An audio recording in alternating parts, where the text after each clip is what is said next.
Dalam Nas Lukas 4 ayat 18 sampai 19 jelas tertulis panggilan kepada orang-orang yang menyadari bahwa roh Tuhan ada padanya.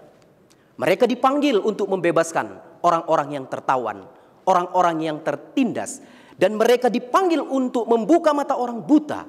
Dalam hal ini salah satunya yang terpenting adalah buta politik. Akibat buta politiklah maka marak terjadi penindasan dan ketertawanan. Dalam upaya memberitakan bahwa tahun rahmat Tuhan sudah tiba dan pembebasan bagi mereka tertawan dan tertindas serta buta, GBKP secara tegas membuat pengakuan yang tertuang dalam Konvensi GBKP bab 8 tentang politik kurang lebih berbunyi demikian. Kami percaya bahwa pertama, politik merupakan upaya untuk menata kehidupan masyarakat demi kesejahteraan bersama. Kedua, politik menjadi sarana kesaksian dan alat untuk menghadirkan kerajaan Allah di tengah-tengah masyarakat.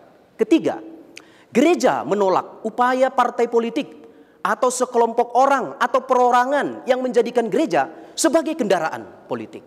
Keempat, dalam pentas politik gereja hadir sebagai garam dan terang, baik dalam proses pencerahan kepada masyarakat, mengkritisi kebijakan-kebijakan, dan memberikan pertimbangan dalam pengambilan keputusan-keputusan politik. Dan yang kelima, yang terakhir, gereja dipanggil mempersiapkan warganya untuk diutus ke dalam dunia politik. Dari isi pengakuan ini, maka seluruh warga GBKP dipanggil untuk bersuara. Jangan pernah diam. Kita harus bersuara. Kita dipanggil untuk mendengar. Kita tidak tuli dan jangan mentulikan diri. Kita harus mendengar dan berpartisipasi. Tidak abstain, tidak golput ketika harus berpartisipasi dalam menentukan pilihan politik. Hal ini semua atas kesadaran penuh bahwa tanggung jawab kita bersama untuk menata kehidupan kita yang sejahtera berdasarkan panggilan yang juga tertulis dalam Yeremia 29 ayat 7 adalah tanggung jawab kita sebagai orang-orang percaya menyuarakan secara aktif suara kenabian kita.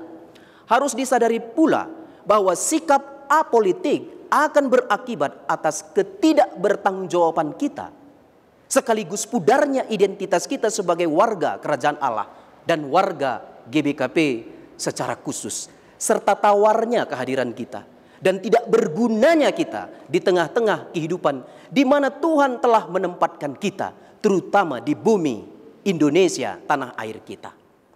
Saudara-saudariku yang terkasih dalam Yesus Kristus, mari semua kita bersuaralah, mendengarlah, dan berpartisipasilah.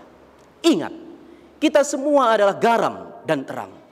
Kita semua harus memiliki arti dan kita berarti bila kita terasa dan berguna bagi orang lain. Hargailah hidup. Muliakanlah Allah dengan suara tegas menggunakan hak politik kita. Karena kita adalah kawan sekerja Allah untuk menyatakan rahmat Allah bagi dunia. Tuhan memberkati. Terima kasih.